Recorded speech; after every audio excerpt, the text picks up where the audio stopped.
খুবই ইন্টারেস্টিং একটা কোশ্চেন।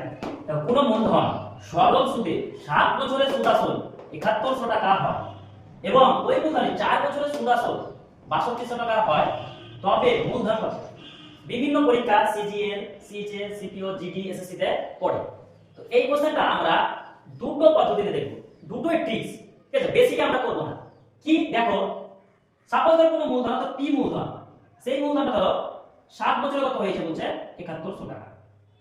7, ঠিক আছে? ওই মূলধনই বলছে কত বছরে? 4 বছরে দেখো 6200 টাকা হয়েছে, ঠিক আছে? 4 আছে। তাহলে দেখো 4 বছর আর 7 বছর তাদের মধ্যে গ্যাপ কত? 3 বছর। তাহলে 6200 টাকা থেকে 7100 টাকা হয়েছে, তাহলে নিশ্চয়ই সুদ পেয়েছে 3 বছরে। তো 3 বছরে কত সুদ পেয়েছে? 900 টাকা। তাহলে 1 বছরে কত হবে? 300 টাকা। যে কোনো একটা ইয়ারের সুদ বার করে দাও, 4 বছরে অথবা 7 বছরে। তো আমি 4 বছরটাই বার করছি, তাহলে 4 বছরের সুদ কত হবে? 1200 টাকা। দেখো 4 বছরের সুদ আসল কত হয়েছে? 6200 টাকা। তাহলে পি সমান কত হবে?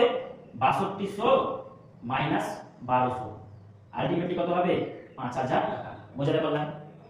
কিন্তু আমরা যদি 5 থেকে 10 সেকেন্ডের মধ্যে আর করতাম, দেখো 7 বছর আর এখানে 4 বছর, তাদের বছরে বছরের অঙ্ক কত? 3 বছর। এখানে দেখো 7100 টাকা সুদ আসল, এখানে 6200 টাকা সুদ আসল, তাদের মধ্যে গ্যাপ কত? 900 টাকা। তাহলে এক বছরে কত হবে? 300 টাকা। ক্লিয়ার? যে কোনো একটা বছরে বার করো, 7 বছর অথবা 4 বছর। তো সাপোজ 7 বছরেরই বার করলাম, তো 7 বছরে কত হবে? 2100 টাকা।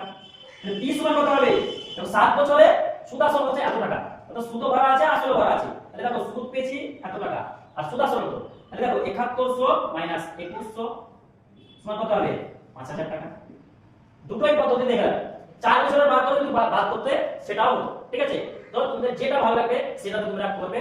আমার তো মনে হয় এটা, কারণ এই ধরনের কন্ডিশন থাকে কি সময়ের ব্যবধান আর এখানে সুদ আসলের ব্যবধান, যে কোনো একটা বার করার পরে সেটা আমরা সমাধান করে দিই। ঠিক আছে? ভালো লাগলে তোমরা কমেন্টে জানাবে।